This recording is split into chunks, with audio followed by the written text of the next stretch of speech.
O Senhor esteja convosco. Ele está no meio de nós. Proclamação do Evangelho de Jesus Cristo segundo Lucas. Glória a vós, Senhor.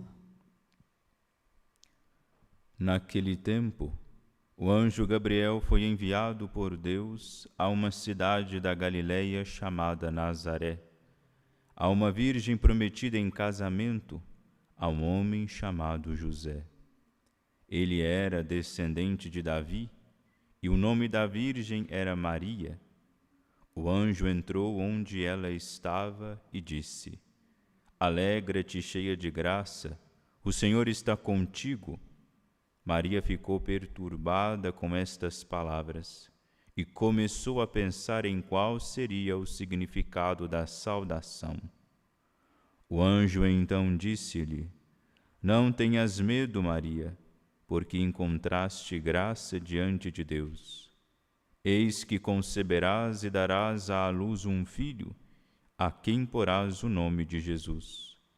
Ele será grande, será chamado Filho do Altíssimo, e o Senhor Deus lhe dará o trono de seu pai Davi. Ele reinará para sempre sobre os descendentes de Jacó, e o seu reino não terá fim. Maria perguntou ao anjo: Como acontecerá isso, se eu não conheço homem algum? O anjo respondeu: O Espírito virá sobre ti, e o poder do Altíssimo te cobrirá com sua sombra. Por isso o menino vai nascer, será chamado Santo, Filho de Deus. Também Isabel, tua parenta, concebeu um filho na velhice. Este já é o 6º mês daquela que era considerada estéril, porque para Deus nada é impossível. Maria então disse: Eis aqui a serva do Senhor, faça-se em mim segundo a tua palavra. E o anjo retirou-se. Palavra da salvação. Glória a vós, Senhor. Hoje nós estamos celebrando a memória de um dos belíssimos títulos que Nossa Senhora tem, que é o título de Rainha. E nada melhor do que comemorar Nossa Senhora como Rainha para entender um pouco da dinâmica do reino dos céus. Em virtude de que Nossa Senhora foi proclamada, aclamada, foi coroada como sendo Rainha, esta que aparentemente nada de realeza teve em sua vida, que é chamada inclusive de serva. Ela própria se chama de serva. Eis aqui a serva, ou então eis aqui a escrava do Senhor, faça-se em mim segundo a tua palavra.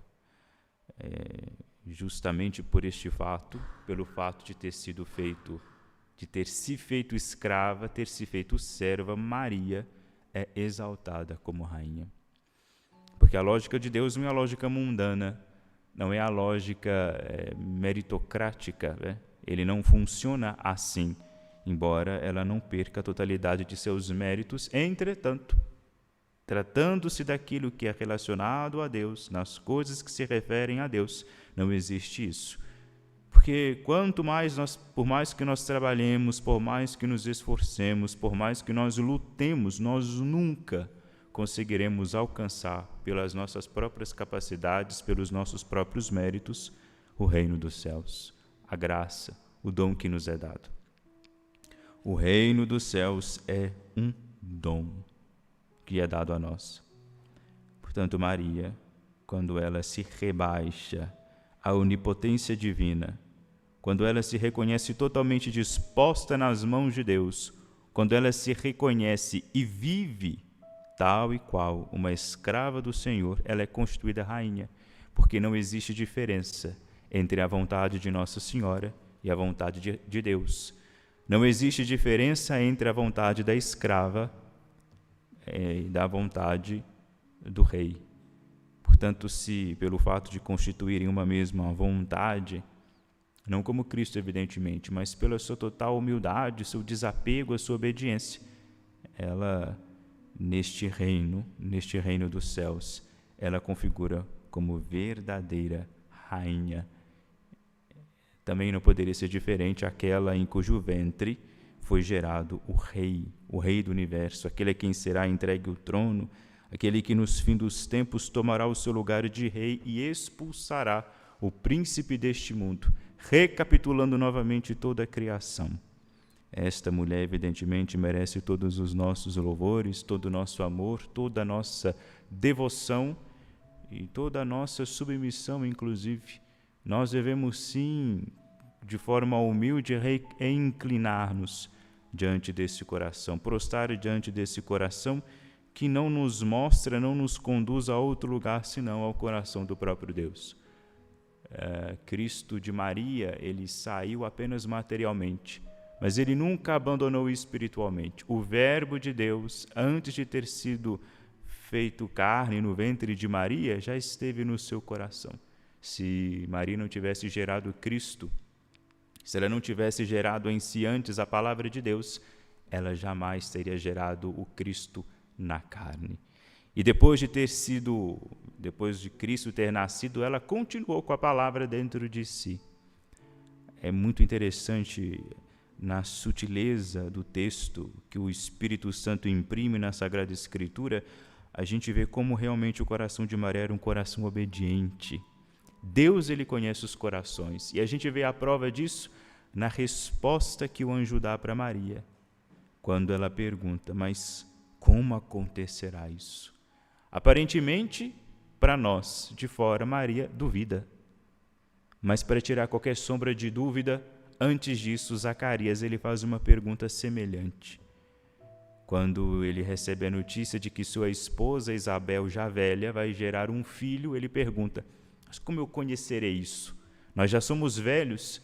Então Zacarias fica mudo, porque Zacarias duvida. E ele é corrigido pelo anjo. O anjo chama a atenção de Zacarias: você vai ficar mudo porque você duvidou de mim, que sou enviado de Deus. Maria faz uma pergunta demonstrando a sua admiração por tal ato.